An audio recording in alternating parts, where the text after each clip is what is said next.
Esse é mais um vídeo Música e Sociedade. Hoje nós vamos falar um pouco de organização de concertos, como eles eram feitos no final do século XVIII e início do século XIX, o que mudou durante esse período. Os concertos, durante boa parte do século XVIII, eram um empreendimento conjunto entre músicos. Ou seja, músicos se organizavam entre si e empreendiam um evento musical. Assim, você pode dizer que esse sistema de produção de concertos era um sistema onde trocas eram organizadas entre os próprios empreendedores musicais, os músicos, que também assumiam os riscos financeiros do projeto. Ao assumir esses riscos, o músico tinha que lidar tanto com o lado econômico quanto com o lado social da produção de um concerto. Ou seja, ficava a seu encargo conseguir verba para montar esse concerto, conseguir público, atrair esse público para o evento que ele pretende produzir. O interessante desse sistema é que, como ele era colaborativo, ele ajudava inclusive músicos estrangeiros. Assim, se um músico itinerante, um virtuoso de violino, por exemplo, buscava organizar um concerto em uma determinada cidade que ele não conhecia, ele entrava em contato com o ambiente musical daquela cidade que ia tentar, de certa maneira, ajudar a produzir esse concerto que ele necessitava apresentar.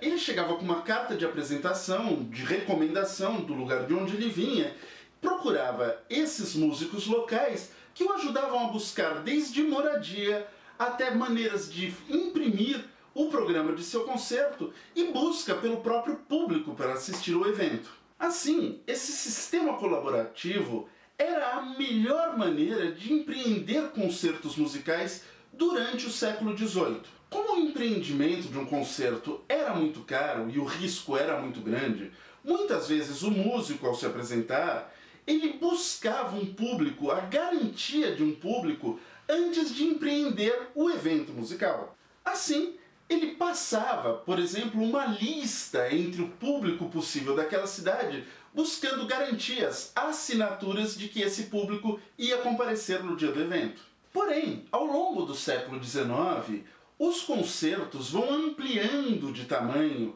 vão se multiplicando na cidade, e isso faz com que empreendimentos tomem características diversas do que se acontecia antes no século XVIII. Um dos fenômenos mais interessantes dessa mudança é o surgimento do agente musical. O agente surge como um administrador da carreira do músico.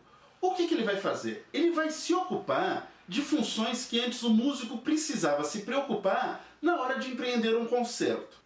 Por exemplo, aquelas questões que antes eram organizadas pelo grupo de músico local da cidade, como moradias, impressões de concerto e a própria busca pelo público, é agora função do agente musical. Acontece que ainda nesse início de carreira dos agentes musicais, não estava muito bem estabelecido quais funções exatas o agente musical tomava e quais funções ainda ficavam com os músicos. E como a gente pode imaginar, essa questão gerava uma série de problemas. Não era raro, inclusive, músicos e agentes musicais irem pararem na justiça por problemas relacionados a contratos, que muitas vezes nem existiam. O problema era tão grave que virtuosos do próprio nível de Paganini ou de Liszt enfrentavam problemas judiciais nesse sentido com os agentes musicais.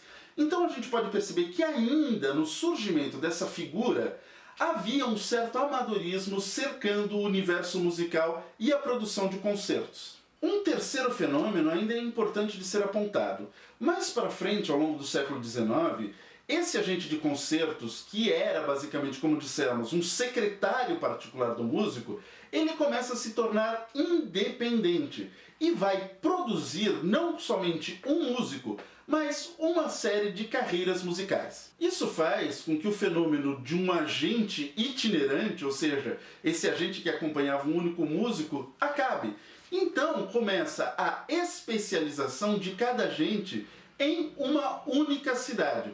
Assim, os músicos que querem se estabelecer em determinados locais buscam esses agentes musicais específicos dessa determinada localidade em busca de um espaço para a sua obra. Mais próximo ao final do século, esses agentes passaram a organizar um verdadeiro mercado internacional.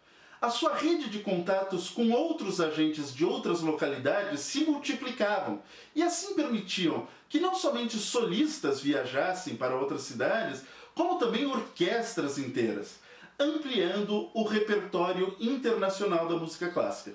Então é isso, pessoal, continue acompanhando a gente, os nossos novos vídeos, acompanhe a gente também na nossa página do Facebook, no nosso Instagram, os links estão na descrição abaixo e não se esqueça de inscrever-se no nosso canal.